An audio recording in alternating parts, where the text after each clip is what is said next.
जय जय नवल किशोर, जय गोपी चित चोर प्रभु, जय श्री माधव चोर। भक्त भक्ति भगवंत गुरु चतुर नाम बपुए, मिलके पदवंदन किए नाशं विघ्न। नारायणं नमस्कृत्यं नरं चैव नरोत्तमं, देवीं सरस्वतीं व्यासं ततो जयमुदीरये।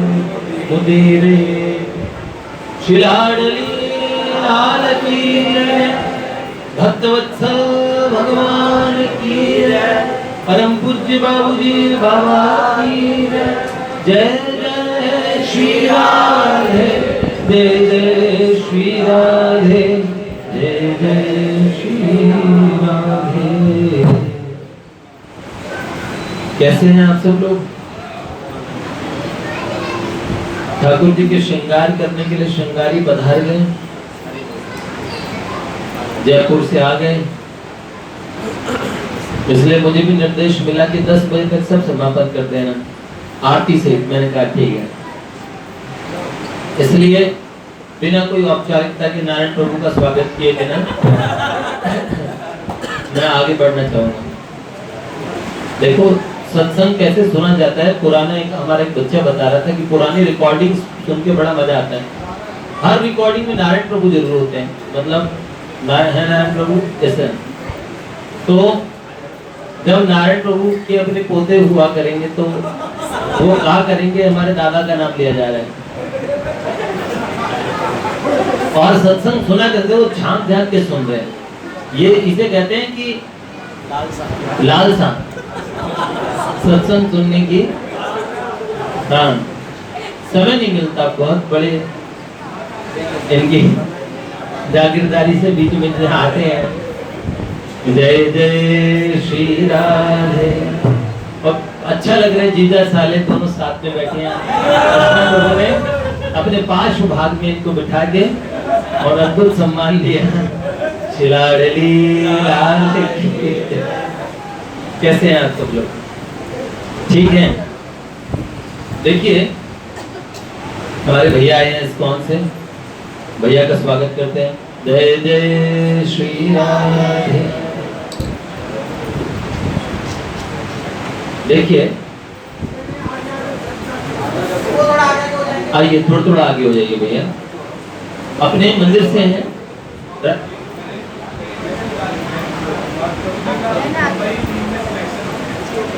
मुंबई।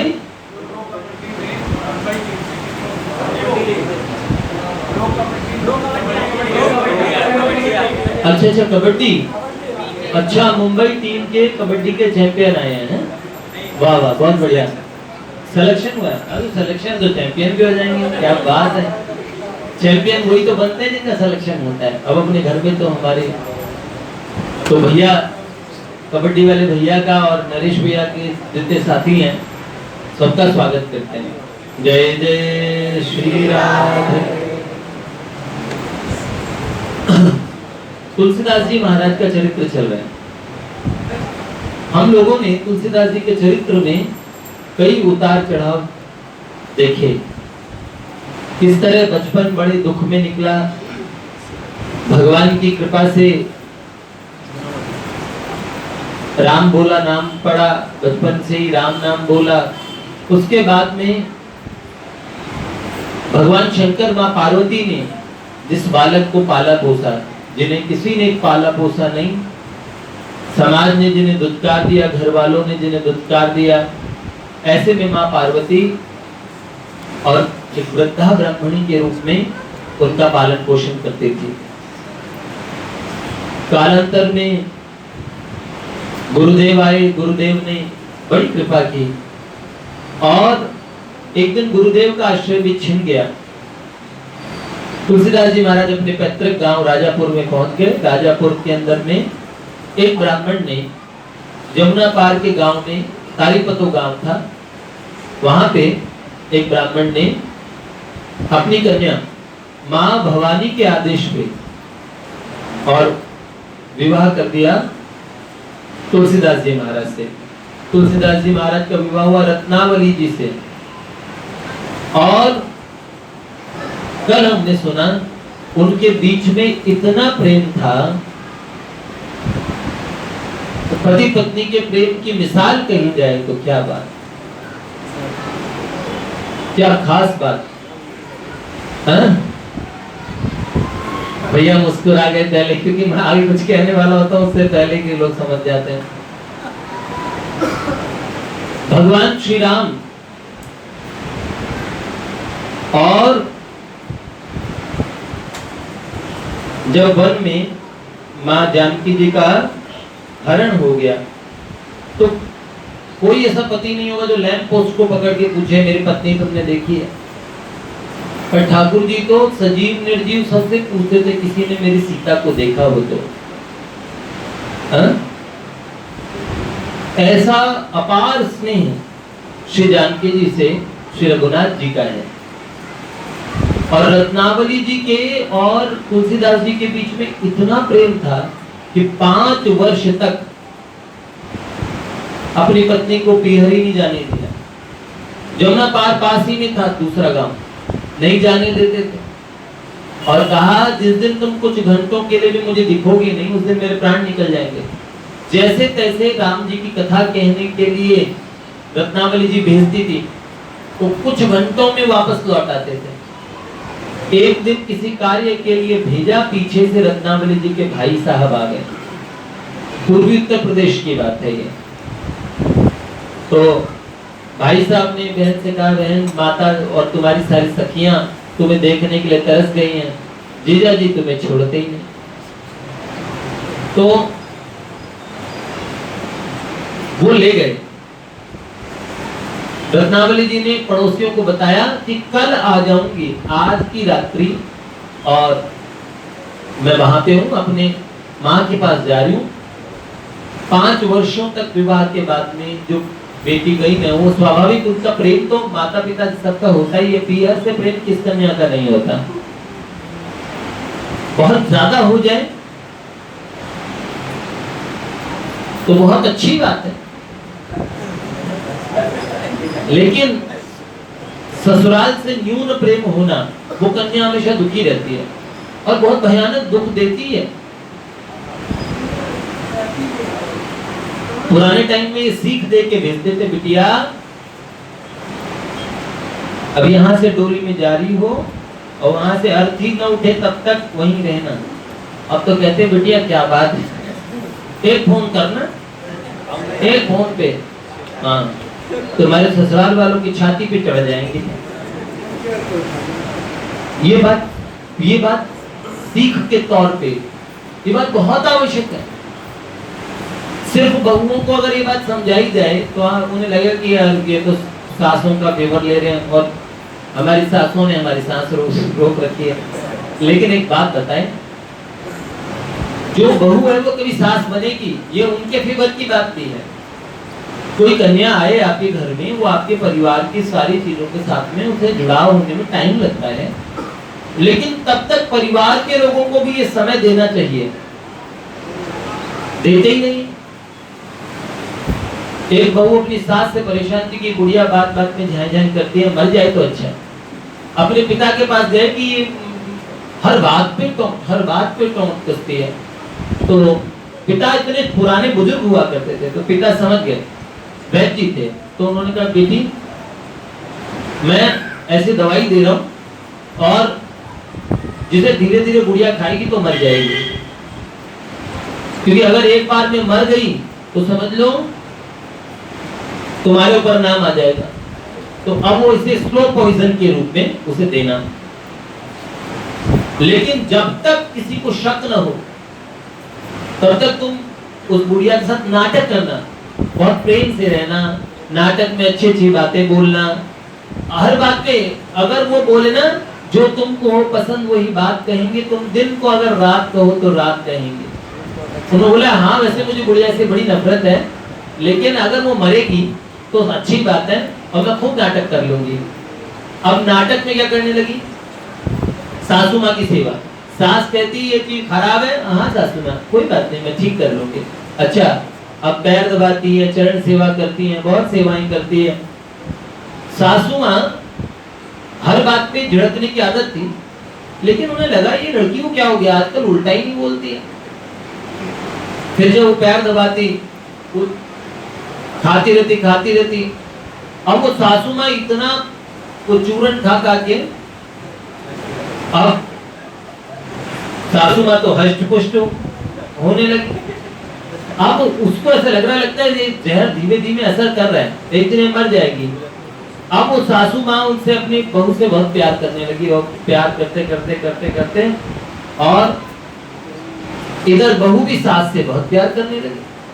तो उसने सोचा अब ये मर जाएगी, एक घर में बूढ़ा बड़ा चाहिए होता है, और मर जाएगा तो ठीक नहीं है, मरे क्या बात है। और यहाँ पे एक माँ जैसा प्यार करने लगी, वो भी अपनी बहू को बहुत प्यार करने लगी। अपने पिताजी के पास गई और कहने लगी वो जो दवाई है उसकी काट चाहिए, वो बुढ़िया मर न जाए। तो बोले बेटी तू तो चाहती थी वो जल्दी से मरे। बोले नहीं पिताजी, अब वो मरनी नहीं चाहिए। तो उन्होंने कहा अब उसकी कोई काट ढूंढो उस दवाई को जो इतना जहर उनके पेट में चला गया। बोले बेटी वो तो लवण भास्कर चूर्ण था और उससे तो होता। तो बोले आप ये क्या किया पिताजी आपने। तो पिताजी ने कहा तुम अपनी तरफ से चला के उनसे जुड़ाव, क्योंकि वो तुमसे जुड़ाव महसूस नहीं करती हैं, लेकिन वो जुड़ाव महसूस करे, ऐसी बातें। देखो सत्संग सभी चीजों का और औषध, हर चीज की औषधि है।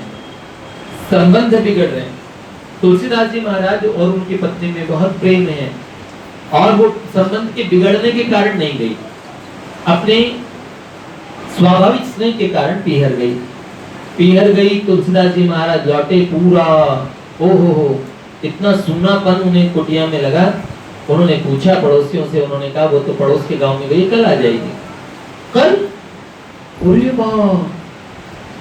जब श्री कृष्ण के लिए कहा गया कि वो परसों आएंगे, तब ब्रज गोपांगनाओं का क्या हाल हुआ था। अगर उन्हें पता होता कि श्री कृष्ण कभी नहीं आएंगे तो वो जीती रहती है क्या। कागा सब तन खाइयो, चुन चुन खइयो मांस, दो नैना मत खइयो वही शाम मिलन दी आस। सच्ची बात है, गोपांगनाओं ने शरीर नहीं छोड़ा, ब्रजवासियों ने, ब्रज के बिरही लोग बेचारे, सदा रहे पावस ऋतु हम पर, जब ते शाम सिधारे, बिरही लोग बेचारे। भैया कल का नाम सुन नहीं पाए, ऐसे विरही थे, ऐसे प्रेमी थे। रात्रि में अंधड़ चल रहा था, तूफान चल रहा था, और दौड़े तुलसीदास जी महाराज कहां, अपने ससुराल की तरफ, और उफनती हुई जमुना नदी उसमें छलांग लगा दी। डूबने का प्रेमियों को डर कहां, मरने का डर कहां, दौड़े चले गए। और रत्नावली जी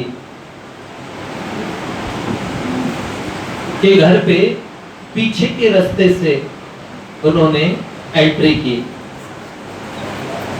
दरवाजा खटखटाया, रत्नावली नाम बोला तो रत्नावली जी को लगा ये तो उनकी आवाज है।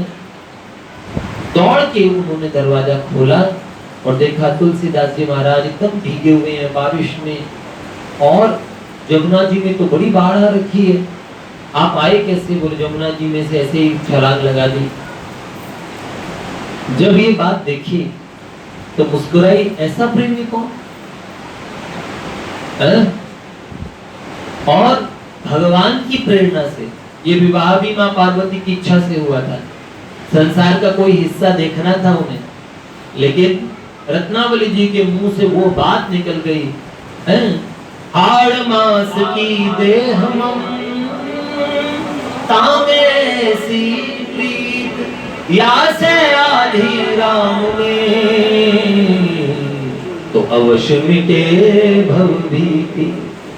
मेरी हाड़ मास की देह से आपका इतना प्यार, अगर इससे आधी भी आपकी भगवान में हो जाती है ना, संसार में हम कितना प्यार करते हैं, उसका थोड़ा सा हिस्सा भी भगवान में हो जाए तो अनंत समय का जो आवागमन का दुख है, अनंत जीव जन्मों जन्मों में दुखी हुआ है, क्योंकि जे नर विमुख भये गोविंद सो जन्म अनेक महा दुख पायो।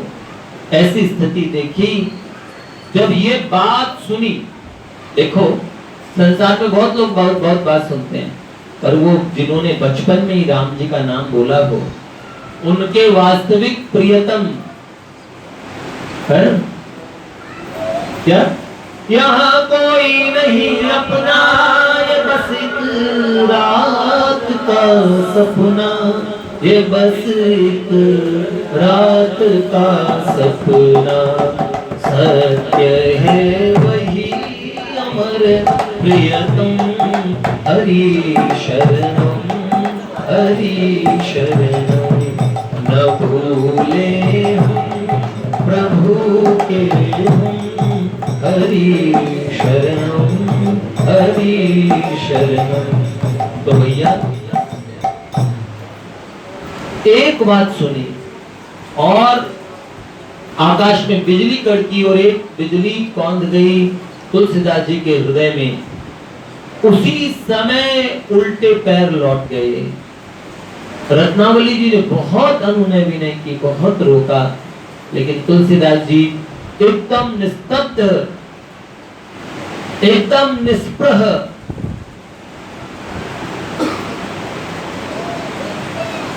एकदम उपराम हो गए और तत्काल लौट गए। निर्निमेष दृष्टि से शून्य, अनंत शून्य की तरफ उनकी दृष्टि थी और अब उनका ध्येय था संसार के प्रेमी तुलसीदास और अब भगवत प्रेमी तुलसीदास जी के रूप में परिणत हो गए। प्रेमी तो थे ही ना, भगवान के प्रेमी थे। एक बार थोड़ा सा रास्ता इधर हो गया था, दौड़े चले गए हैं? और उस समय उनके मुख से कुछ पंक्तियां निकली विनय पत्रिका में हुआ है,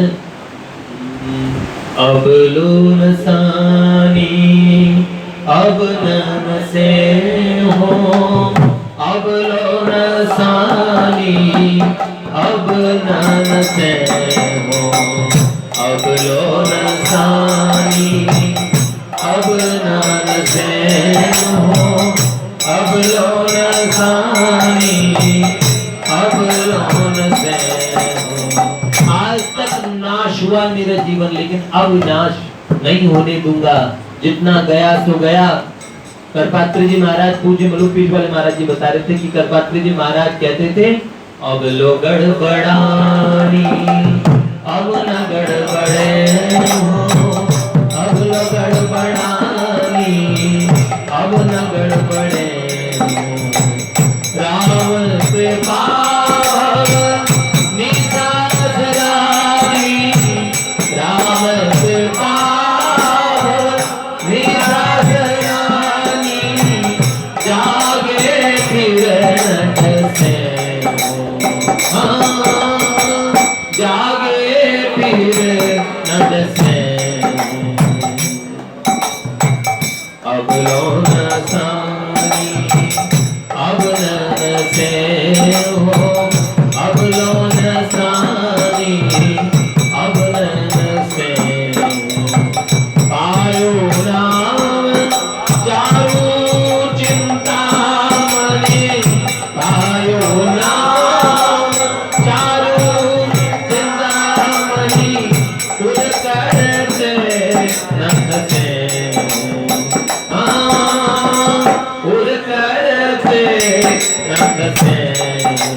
कंचन ही फंसे हो,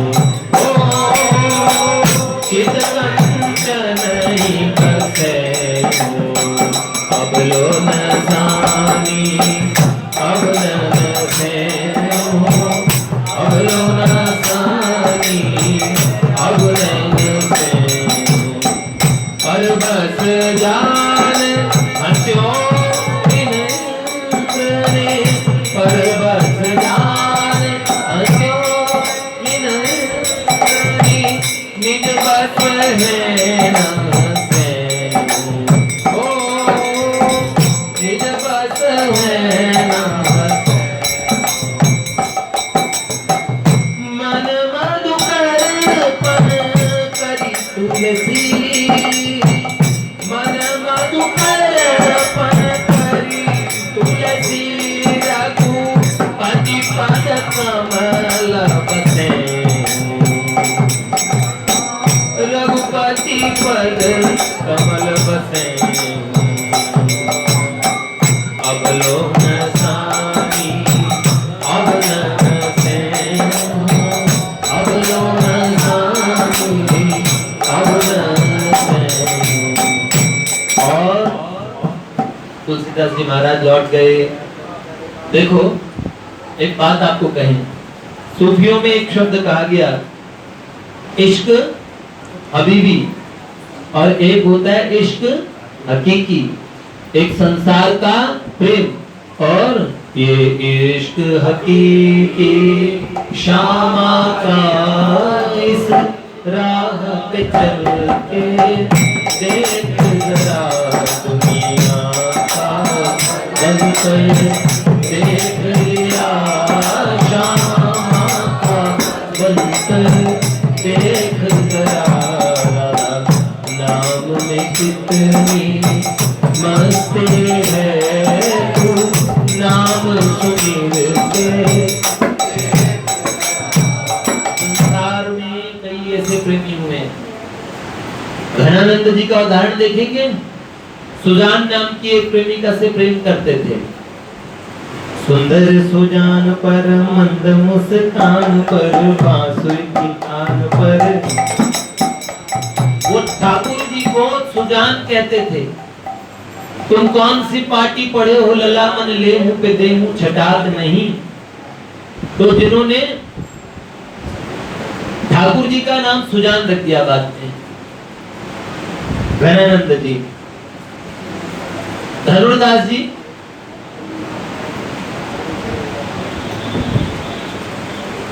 धनुर्दास जी ऐसे प्रेमी थे। एक हिरांबा नाम की हिमांबा, उनसे प्यार हो गया उन्हें, शादी हुई, विवाह हुआ। तो पहले ऐसे पति थे जो अपनी पत्नी का मुंह देख के चलते थे, उल्टा चलते थे, बहुत बड़े रईस थे,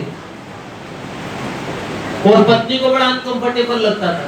उन्होंने कहा नहीं, तुम्हारा चेहरा ही मुझे देखते रहना, इसी में मुझे सब, तुझ में रब दिखता है, इसमें मुझे सब दिखता है भैया, ये दिखता है। अब दिखे ना दिखे, शब्दों में तो यही बात है, पर कईयों को वास्तव में दिखता है। कई लोग कल झूठे झूठे बोल रहे हैं। हाँ, एक सज्जन और एक सज्जनी से कह रहे थे, हाँ, तो कह रही थी तुम्हारी आंखों में मुझे और सारा संसार दिखता है। बगल से गिरधर जैसे कोई महापुरुष जा रहे होंगे, उन्होंने झूठे कहा बताओ ITA चौराहे पे जाम तो नहीं लगा तय करके। ये तो एक बात है। तो लेकिन लगता है उनमें वास्तव में सब कुछ नजर आता था। ऐसे चलते थे, उन्हें संसार की कोई शर्म नहीं थी, कोई लाज नहीं थी, और ऐसे चलते थे। एक बहुत बड़े मेले में गए, जगत गुरु रामानुजाचार्य भगवान आए हुए थे। तो जगत गुरु जी ने देखा सारे लोग, वो छाता लेके अपनी पत्नी को सामने से देखते देखते आ रहे। उन्होंने पूछा, सारे लोग हंसते हुए जा रहे बगल में, तो जगत गुरु जी ने देखा ये टकटकी लगा के जैसे चकोर चांद को देखता है, ऐसे देख रहे हैं, इनकी आंखों में वास्तविक प्रेम है। तो उन्होंने पूछा ये है कौन? उन्होंने बोला ये धनुर्दास जी अच्छे परिवार का व्यक्ति है, लेकिन पता नहीं क्या बुद्धि खराब है। तो उन्होंने कहा एक बार इसे बुलाओ। जब बुलाया कि जगत गुरु जी ने बुलाया है, तो संत की आज्ञा सुन के आए। उन्होंने कहा भैया और क्यों ऐसा करते हो? तो उन्होंने कहा इतनी सुंदर है कि मेरी दृष्टि कहीं हटती नहीं है। क्या तेरे चेहरे से नहीं, ये नहीं, तुमको कौन सा सुना रहा है? करूं सजदा तो नजर ना झुकाऊं कि तुझ में रख दिसदा। करूं सजदा तो नजर ना झुकाऊं कि तुझ में तेरे चेहरे से। तुम तो ये तो गिरधर तो पता नहीं कौन सा सुना रहा है। मैंने करे नजारे हम क्या देखें। ये हाँ कि भी मुखड़े से नजरा हटावा कि तुझ विच रब दिसदा। ओ भैया उन्होंने कहा इनका इतना सौंदर्य, उन्होंने कहा इससे सुंदर कोई हो तो देखोगे? उन्होंने कहा हो ही नहीं सकता। और भगवान रामानुजाचार्य जी ने एक झापड़ उसे रसीद कर दिया, एक थप्पड़ में उसे भगवान दिख गए। महापुरुषों का थप्पड़ भी बढ़िया होता है। सदगुरु मेरा सूरमा करे शब्द की चोट, गोले फेंके प्रेम के हरे भरम की पोट। एक थप्पड़ के अंदर में सारी अविद्या का जाल हटा दिया और तुरंत उसके आंखों के सामने भगवान शंख चक्र गदा पद्म धारण करके भगवान के साक्षात दर्शन हो गए। ऐसे धनुर्दास जी कालांतर में भगवान के भक्त बन गए। बिल्व मंगल ठाकुर चिंतामणि से प्रेम करते थे। इतने प्रेमी तुलसीदास जी की तरफ वो भी श्राद्ध की रात में दौड़े गए। वो तो मुर्दे को उन्होंने नदी में तैरने के लिए, और वो मुर्दा किसका था? चिंतामणि का।